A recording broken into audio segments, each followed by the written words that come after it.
स्वागत करता हूं आपका अपने एक और नए वीडियो में। और मैं आपको आज फिर एक नई वीडियो के साथ उत्साहित करना चाहता हूं।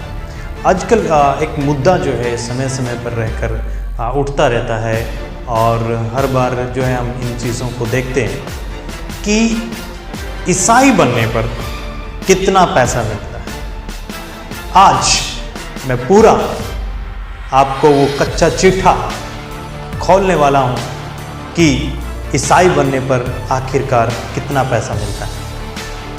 क्योंकि हर बार ये बात जो है, ये मुद्दा जो है मीडिया में, सोशल मीडिया में और प्रिंट मीडिया में हमेशा से छाया रहता है और रह के ये बातें उठती रही है और हमेशा से एक धर्म परिवर्तन जो है एक बड़ा मुद्दा हमेशा से रहा है।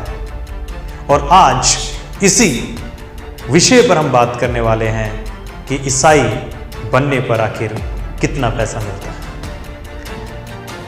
और आज इस मुद्दे पर हम जरूर चर्चा करेंगे, लेकिन उससे पहले अगर आप जानना चाहते हैं इस विषय के बारे में, तो अगर आपने हमारे चैनल को अभी तक सब्सक्राइब नहीं किया है तो इसे आप सब्सक्राइब करें, शेयर करें और लाइक करें और कमेंट करके बताएं कि आपको ये वीडियो कैसा लगा। और शुरू करते हैं आज के इस वीडियो को। तो जैसा कि हमने वीडियो के शुरुआत में बात करी कि ईसाई बनने पर आखिर कितना पैसा मिलता है। हमेशा से कोई कहता है कि 50 लाख रुपए मिलता है, और ये कोई कहता है कि 20 लाख रुपए मिलता है, कोई कहता है कि 10 लाख रुपए मिलता है, कोई कहता है 1 लाख रुपए मिलता है। तो ये जो है अमाउंट जो है, ये जो पैसा जो है हमेशा से जो है अलग अलग जगह में अलग अलग बात सुनने को मिलता है। कोई 50,000 कहता है। तो इस तरह से ये हमेशा से ये मुद्दा सुर्खियों में रहता है। लेकिन आज तक कोई नहीं जान पाया कि एग्जैक्ट अमाउंट कितना होता है। अक्सर अलग अलग जगह में अलग अलग बातें सुनने में आती हैं। क्या वास्तव में पैसा मिलता है? क्या किसी को पैसा मिला है? क्या कभी ये साबित हो पाया है कि किसी को कितना पैसा मिला है धर्म परिवर्तन के लिए? जी नहीं, आज तक कोई भी ऐसी बात प्रूव नहीं हो पाई है। और हाँ, अलग अलग तरह से क्रिश्चियन मिशनरीज पर, क्रिश्चियन पास्टर्स पर हमेशा से ये दोष लगते रहे कि वो पैसा देके, लालच देके, दबाव से और दूसरे कुछ लोभ के साधनों का इस्तेमाल करके, अनैतिकल चीज़ों का इस्तेमाल करके लोगों का धर्म परिवर्तन करते हैं, जिनमें से एक मुख्य है जो कि पैसों का लालच। आज हम जबकि 21वीं सदी में जी रहे हैं और ये बात जो है आज से नहीं, काफ़ी सालों से ये बात जो है प्रचलित और दुष्प्रचार इस तरह का क्रिश्चियन मिशनरीज के खिलाफ, पास्टर्स के खिलाफ, चर्चेस के खिलाफ हमेशा से ये दुष्प्रचार होता रहा। तो प्रियो, आज मैं आपको बताना चाहता हूँ कुछ इम्पोर्टेंट बातें इस विषय में। प्रियो, जैसा कि बहुत सारे लोग जब ये कहते हैं कि ईसाई बनने पर पैसा मिलता है, तो उनमें से उनके पास एक भी ऑथेंटिक प्रूफ नहीं है, कोई भी सॉलिड प्रूफ नहीं है, जबकि उन्होंने खुद से इस बात को देखा हो कि किसी को पैसे लेते हुए, किसी को पैसे मिलते हुए। आज तक ये बात प्रूव नहीं हो पाई और दर्जनों, और मैं कहूं तो हजारों जो हैं, हजारों रिपोर्ट, झूठे मुकदमे और केस दर्ज होते हैं पास्टर्स के खिलाफ, मिशनरीज के खिलाफ, लेकिन उनमें से एक भी सत्य नहीं पाया गया। उनमें से एक में भी प्रमाणित नहीं हो पाया कि लालच देकर, दबाव से किसी का धर्म परिवर्तन या पैसे देकर किसी का धर्म परिवर्तन हुआ। क्योंकि हमेशा से लोगों के जीवन में एक गवाही रही है और लोग क्यों अपने धर्म परिवर्तन करते हैं, क्योंकि बाइबल कहती है हमें प्रभु यीशु मसीह यूहन्ना 8:38 में कहते हैं, जब तुम सत्य को जानोगे तो सत्य तुम्हें आजाद करेगा। कोई पैसे लेकर के अपना धर्म बदलता नहीं, वो प्रभु की सत्य से, यीशु के वचन के सत्य से खिंचे होकर या प्रभु के सत्य से आकर्षित होकर वो प्रभु की सच्चाई को फॉलो करते हैं, यीशु मसीह को फॉलो करते हैं। और क्या होता है कि लोग जो है अपने जीवन को प्रभु को सौंप देते हैं। किसी की बीमारी अच्छा होता है, किसी का जीवन में कुछ और तरह का समस्याएं होती हैं, जो कि प्रभु यीशु मसीह के सत्य को जानने के बाद, उनके वचन को जानने के बाद उनके जीवन के वो समस्याएं हल हो जाती हैं। और बहुत सारे लोग कहते हैं कि दबाव के साथ, पिछले दिनों में जब हम स्कूल में पढ़ते थे तो हमने हमेशा से इन दुष्प्रचारों को भी बहुत सारे सामाजिक की किताबों में पढ़ा है कि उस समय में जब देश में ये अंग्रेज़ों का गुलाम था, तो उस समय में लिखा है कि ईसाई पादरी लोगों को जबरन उनका धर्म परिवर्तन कर रहे थे। क्या आप सोच सकते हैं सर? नहीं, अगर जबरन हम गुलाम नहीं रहे और हमने गुलामी की जंजीरों को तोड़ दिया, हमारे फ्रीडम फाइटर्स ने आज़ादी की लड़ाई लड़ी और कोई उनका धर्म परिवर्तन नहीं कर सका और हम आज़ाद हुए। प्रियो, आज तो हम एक डेमोक्रेटिक कंट्री है। आज तो हमारे पास एक संविधान है, हमारे पास एक कानून व्यवस्था है, हमारे पास एक स्ट्रक्चर है हमारे देश को चलाने के लिए। लेकिन आजकल भी ये चीज़ें हमेशा से चलती रहती हैं। कभी कभी कोई महाशय कहते हैं कि Indian Christians are rice bag Christians, यानी कोई तो एक चावल के बोरी के लिए अपना धर्म को बदला है। क्या आपने लोगों को इतना सस्ता लगा लिया? क्या आपने लोगों के धर्म को एक गाजर मूली की तरह लगा लिया कि धर्म ना होकर के, आस्था ना होकर के कोई गाजर मूली या सब्जी बिक रहा है? जी नहीं, लोग परमेश्वर के सत्य से प्रभावित होकर प्रभु यीशु मसीह के पास आते हैं। अगर पैसे का लालच होता तो कितना इजी है ये, जबकि लोग बैंक रॉबरी करते हैं, डकैती करते हैं, चोरी करते हैं और तमाम प्रकार के अनएथिकल चीज़ों से धन कमाने की कोशिश करते हैं, तो उनके लिए कितना इजी है कि वो अपना धर्म बदले और पैसे ले। कितना इजी है, फिर जाके अपना धर्म बाद में बदल लें, क्योंकि हमारा देश एक सेक्युलर कंट्री है और हर किसी को अपना धर्म चुनने की आज़ादी है। और आप कहते हैं कि गरीबों का धर्म परिवर्तन हो रहा है, गरीबों को लालच दिया जा रहा है,